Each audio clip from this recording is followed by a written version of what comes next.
Maria Emília Bunduque. Talal Altina. Meu nome é João. Eu sou a Marina Mizera Nogueira, eu tenho 16 anos. Eu sou a Laura Mizera Nogueira, eu tenho 13. O nosso sobrenome Meziara é de uma cidade chamada Miziara, do Líbano. Meu nome é Wissam Othman. Cidade é o palestino, Moava, na Síria.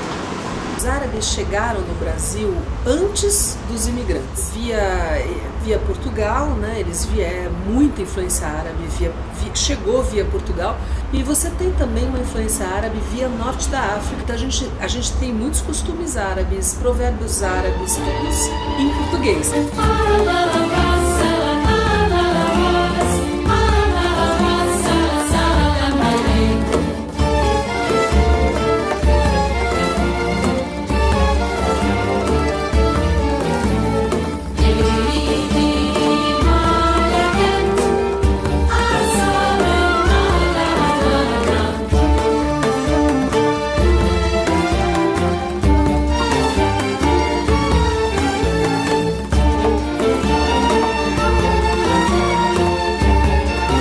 Parcela dos imigrantes acabou falando, olha, a partir de agora eu sou brasileiro, eu vou aprender a língua daqui e eu vou esquecer por um tempo as minhas próprias tradições para eu poder me adaptar e poder sobreviver aqui, né? Meu pai é imigrante mesmo, ele veio com 16 anos para o Brasil, aí ele se instalou em Sorocaba. Eles eram de Homs, uma cidade que tinha na Síria, porque acho que agora ela já não existe mais. Minha avó é do Líbano, minha avó é da Síria. Minha família ela veio da Síria em 1895 e é de uma cidade de Homs, né? Uma cidade da Síria, a terceira maior cidade de lá. E eles foram os primeiros a vir de Homs. Então primeiro veio meu avô e 2 amigos, depois vieram todos os outros. Aqui é o quadro, 2 de maio de 1920. Lá nós temos os 22 fundadores do clube e as fotos dele no primeiro quadrinho.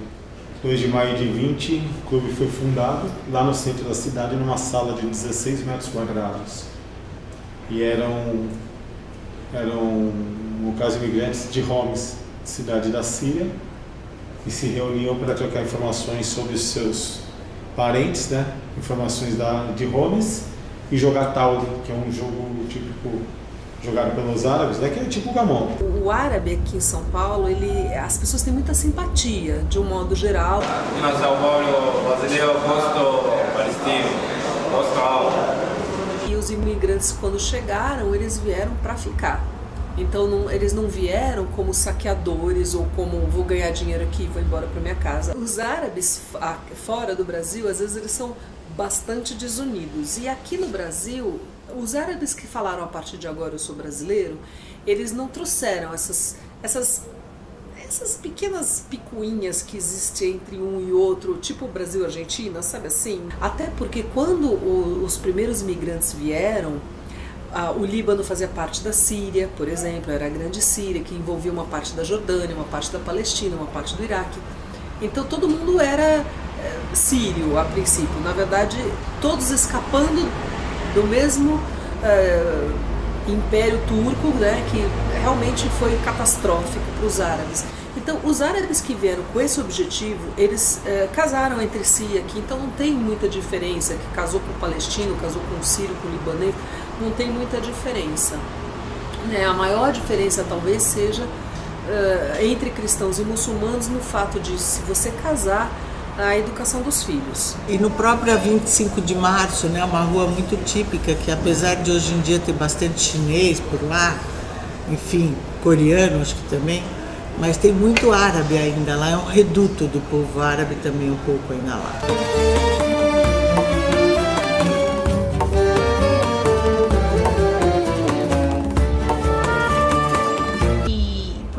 A comunidade libanesa, por exemplo, ela é maior aqui em São Paulo do que no próprio Líbano, que você acha que se deve a isso? Que fator que influenciou em tantas pessoas para Assim, no caso, o Líbano ele passou por diversas guerras civis e as pessoas acabaram vindo bastante para cá. Eu não sei os números de hoje, né? Então, o Líbano é muito pequeno, perto da Síria ele é muito pequeno. Então, hoje a gente teria que fazer essa conta em relação à Síria também, porque tem uma quantidade enorme de imigrantes e refugiados aqui, né, nessa nova leva, infelizmente, dessa guerra, né? E há quanto tempo vocês moram aqui? Aqui no Brasil, 2 anos. Cheguei aqui em dezembro de 2013. Sou engenheiro mecânico. São Paulo, porque antes de eu vir aqui, eu conversei com uma pessoa, embaixador do Brasil em Beirut, onde eu vou. Agora eu tenho a vista, mas aonde? Porque eu não tenho ideia sobre o Brasil. Ele falou São Paulo, porque São Paulo tem economia forte, tem dinheiro. Brás, porque Brás tem mesquita do Bari, tem muitos árabes, tem muitos muçulmanos, por isso eu escolhi Brasil, São Paulo, Brás. Primeiro vou para Líbano, Síria, para Líbano. Na Líbano fica um ano, depois consulado brasileiro na Líbano give me visit para Brasil.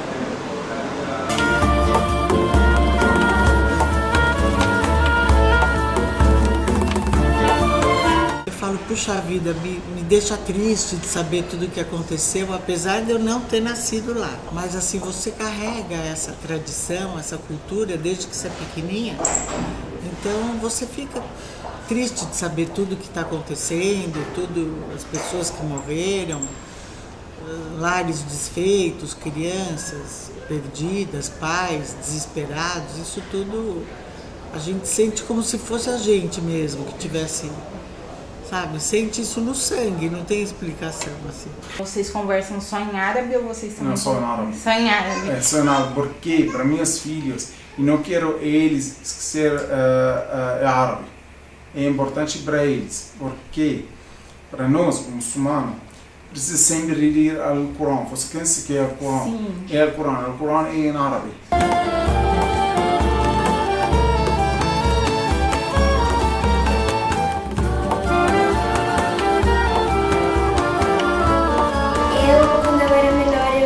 Aprendi a falar árabe e eu também, algumas músicas meu pai ensinava o significado e como falava em árabe.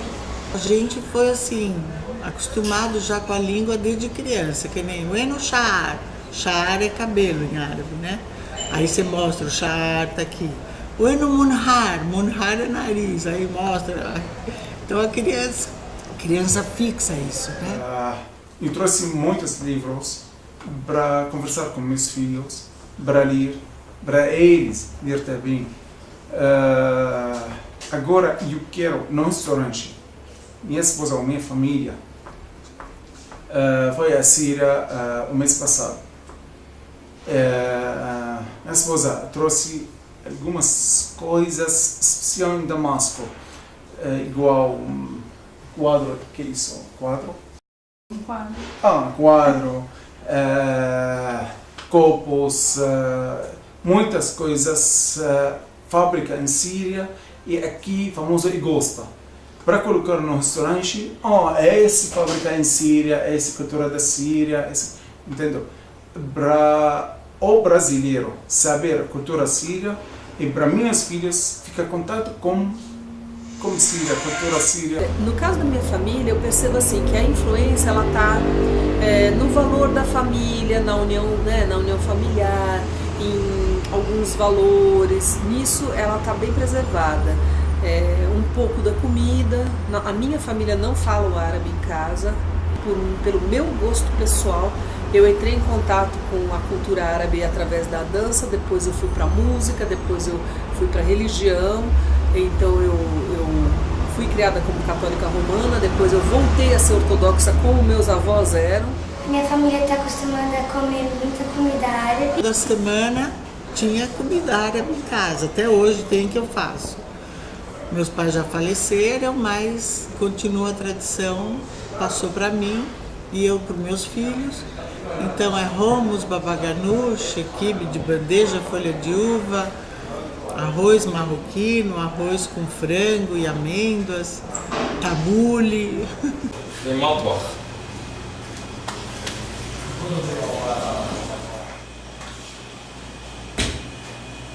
في حمص.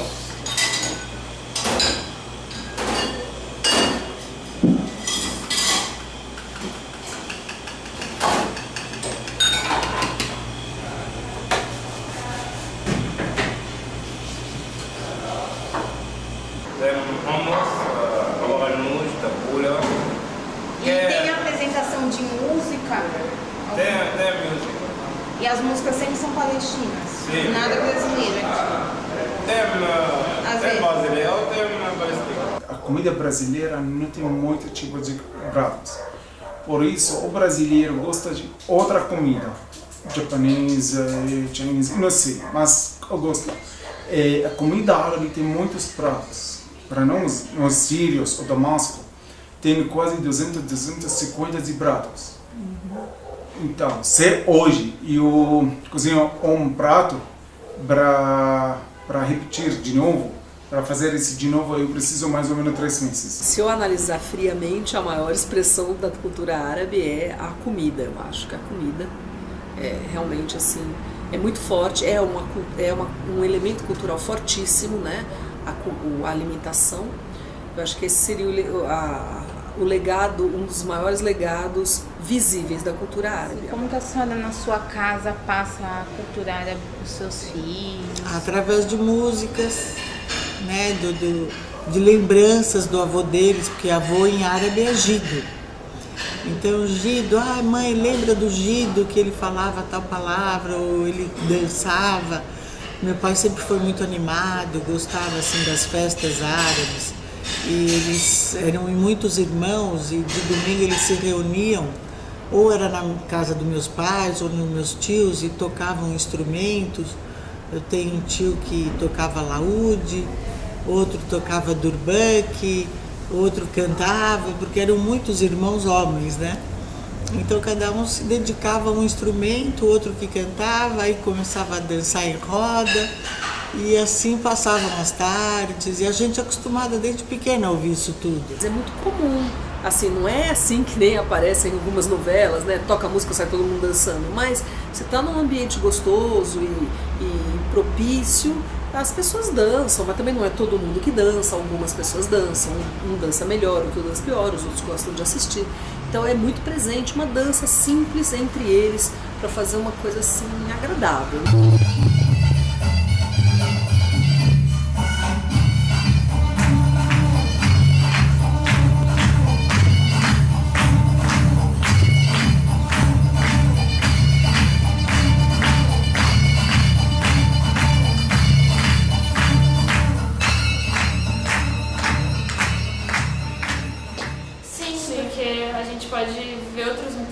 Meios de pensar e é muito interessante a cultura árabe, eu acho. Por que você acha que é interessante? Qual que você destaca? Eu acho que a dança é muito bonita, as músicas são bonitas e eu não sei, toda a arquitetura ou tudo que o mundo influenciou, foi influenciado pela cultura, eu acho que é interessante aprender um pouco sobre ela.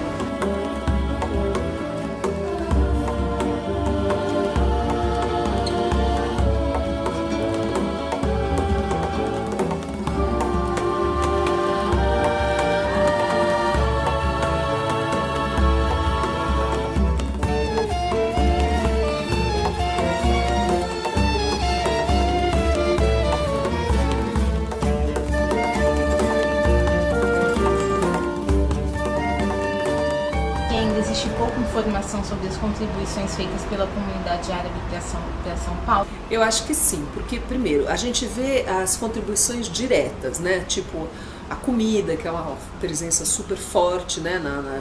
Totalmente incorporada, né? Algumas, mas por exemplo a gente não sabe às vezes que várias palavras do português vieram do árabe.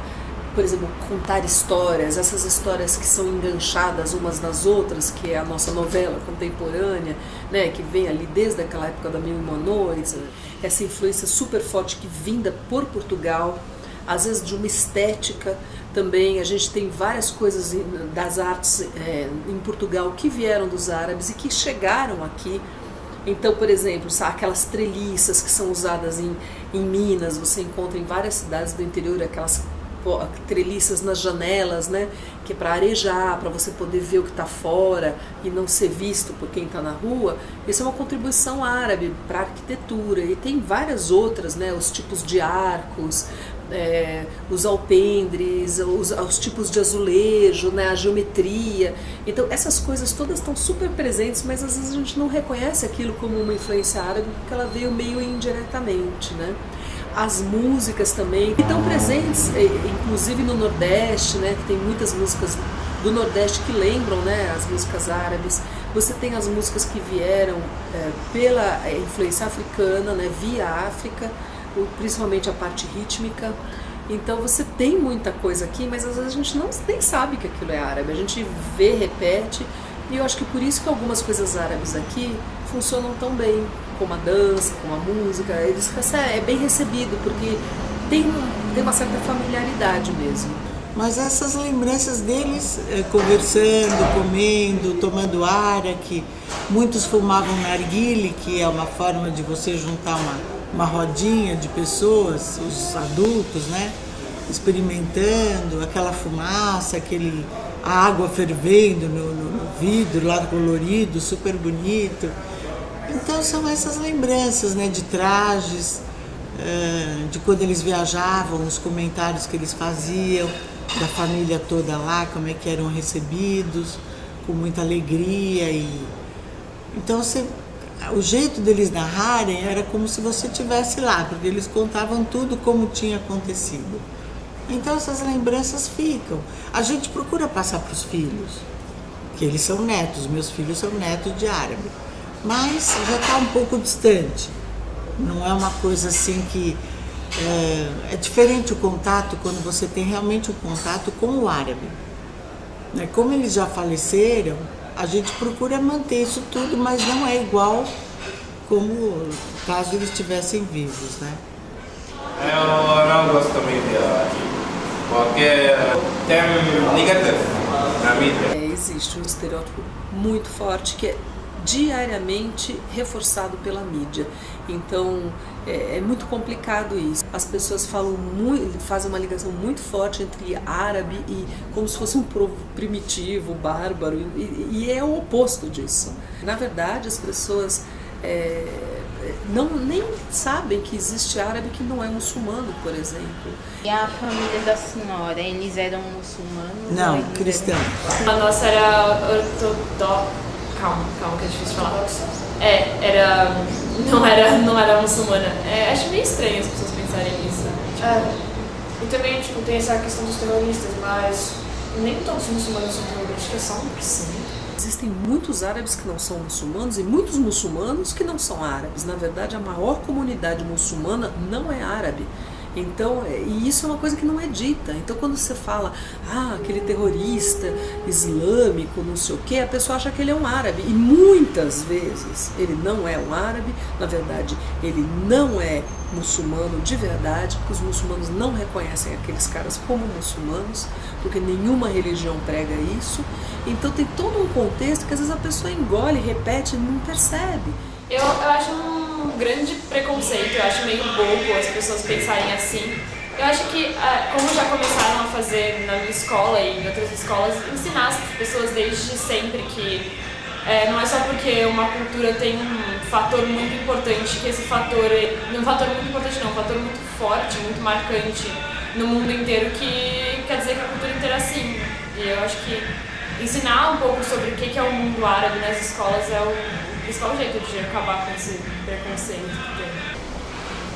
Tik tik tik ya Muslima, tik tik tik jawzi kweka, tik tik tik ambirali, ambiyurtu khakhurma, tik tik tik ya Muslima, tik tik tik jawzi kweka, tik tik tik ambirali, ambiyurtu khakhurma.